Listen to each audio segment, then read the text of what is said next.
দর্শক, মহান মে দিবসের খবর জানাতে এ পর্যায়ে আমাদের সঙ্গে সাভার থেকে সরাসরি যুক্ত হবেন সহকর্মী নাজমুল হুদা। নাজমুল, মে দিবসকে ঘিরে আজ কি কি আয়োজন রয়েছে বিস্তারিত জানাবেন।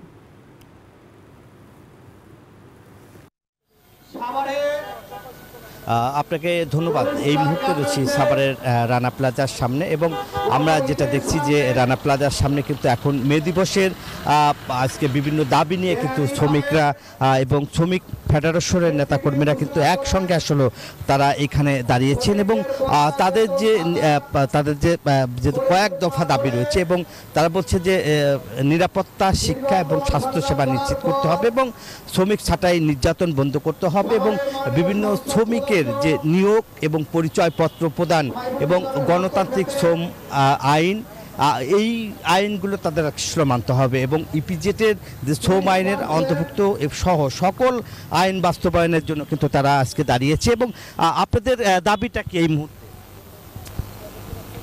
আজ আন্তর্জাতিক মে দিবস।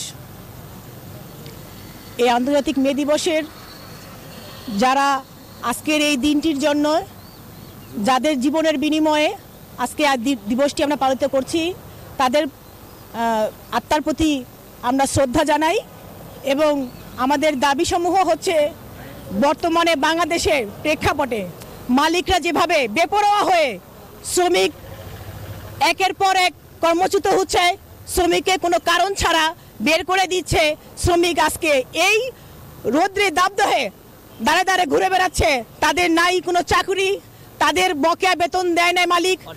অনেক ধন্যবাদ। আসলে যেমনটি বলছেন এবং তারা কিন্তু আসলে তাদের দাবি আদায়ের জন্য কিন্তু তারা আজকে এই মানববন্ধন করছে। এই ছিল আজকে মে দিবসের সর্বশেষ খবর। ফিরে যাচ্ছি স্টুডিওতে।